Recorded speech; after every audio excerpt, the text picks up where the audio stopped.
prophecy of betrayer's bread.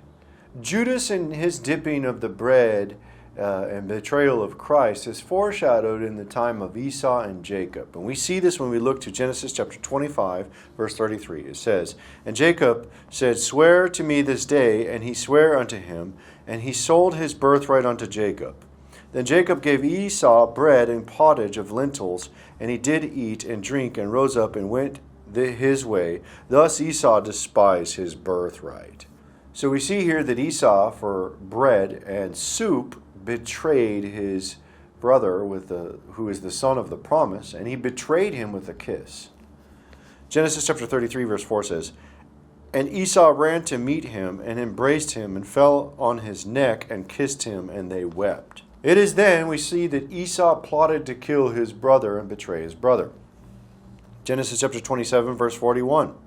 "And Esau hated Jacob because of the blessing wherewith his father blessed him. And Esau said in his heart, The days of mourning for my father are at hand. Then will I slay my brother Jacob. It would have been better for Esau never to have been born." Book of Romans chapter 9 verse 11 and 12. "For the children being not yet born, neither having done any good or evil, that the purpose of God according to election might stand, not of works, but of him that calleth, it was said unto her, The elder shall serve the younger. As it is written, Jacob have I loved, but Esau have I hated." And Judas betrayed the Messiah, the son of the promise, by dipping his bread in his soup. He betrayed him for bread and soup. Matthew chapter 26 verse 23. "And he answered and said, He that dippeth his hand with me in the dish, the same shall betray me." Judas also betrayed Christ with a kiss. Mark chapter 14 verse 44. "And he that betrayed him had given them a token, saying, Whomsoever I shall kiss, that same is he. Take him, and lead him away safely. And as soon as he was come, he goeth straightway to him, and saith, Master, Master, and kissed him." And Judas plotted to have Christ killed, just like Esau. Matthew chapter 27 verse 4 and 5. "Saying, I have sinned, in that I have betrayed the innocent blood. And they said, What is it that to us? See thou to that. And he cast down the pieces of silver in the temple, and departed, and went and hanged himself." It would have been better for Judas to have never been born. Matthew chapter 26 verse 24 and 25. "The Son of Man goeth as it is written of him, but woe unto that man by whom the Son of Man is betrayed. It had been good for that man if he had not been born. Then Judas, which betrayed him, answered and said, Master, is it I? He said unto him, Thou hast said."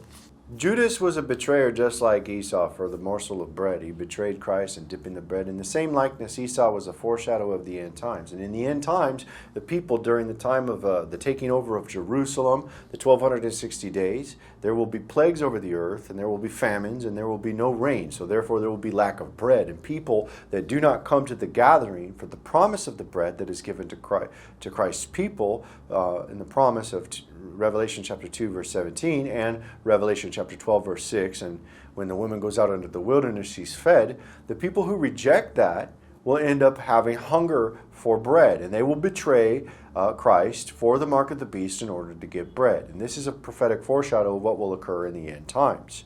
John chapter 17 verse 12 says, While I was with them in the world, I kept them in thy name. Those that thou gavest me I have kept, and none of them is lost but the son of perdition, that the scripture might be fulfilled. And Judas was this son of perdition mentioned here. And the people who are following after the Antichrist in the end times, who sell their birthright for a morsel of bread for the mark of the beast, are following after the Antichrist, who's also a son of perdition. Revelation chapter 17 verse 11 says, And the beast that was and is not, even he is the eighth, and is of the seven, and goeth into perdition.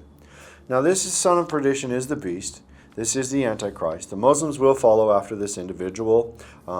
They will also be angry at the blessing coming to the people of God. And in the end times, the people will betray Christ, and they'll align themselves with Muslims in the end times. And this is just exactly like what is written, ironically, in the book of Jasher. It talks about Ishmaelites and them betraying Isaac. We see that in the book of Jasher. It says, And when Isaac was 5 years old, he was sitting with Ishmael at the door of the tent. And Ishmael came to Isaac and seated himself opposite to him.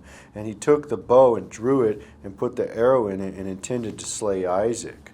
Although this is not scripture, it's very interesting considering that Muslims are children and descendants of Ishmael. Now the Muslims will want to kill Christians just like Esau wanted to kill Jacob, just like Cain wanted to kill Abel, just like Judas wanted to kill Christ. This is all the likeness of the end times what will occur. Revelation chapter 2 verse 17 talks about the bread that is promised to God's people, that isn't promised to other people. It's only promised to God's people through the end times. It says, He that hath an ear, let him hear what the Spirit saith unto the churches. To him that overcometh will I give to eat of the hidden manna, and will give him a white stone, and in the stone a new name written, which no man knoweth, saving he that receiveth it. So those who come with us unto the Exodus, under the banner with the white stone, will be given a promise of bread. The people will betray over bread. They will betray. They will deny that. They will end up taking the mark of the beast for not coming. They refuse to come. They will take the mark of the beast and thus betray Christ, just like Judas and just like Esau over a morsel of bread. Revelation chapter 12 verse 14 talks about the Exodus where the woman will be fed the bread. And the woman were given 2 wings of a great eagle, that she might fly into the wilderness, into her place, where she is nourished for a time and times and half a time from the face of the serpent. And that Judas, Esau, Ishmael trying to turn against Jacob, Isaac, and Christ is all a foreshadow of what they're going to do to Christians in the end times. They're going to try to kill. And this is what is written in the book of Revelation, chapter 11, verse 7. And when they shall have finished their testimony, the beast that ascendeth out of the bottomless pit shall make war against them, and shall overcome them and kill them. And this is all because of the prophetic foreshadow of the bread. The bread is foretelling of all this. It's going to be a time of famines. During the time of the beast, the reign of the beast, there's going to be no rain for 1,260 days, and the staff of bread will be broken for the world. But the people of God who come on the Exodus will have the bread, the manna that is offered.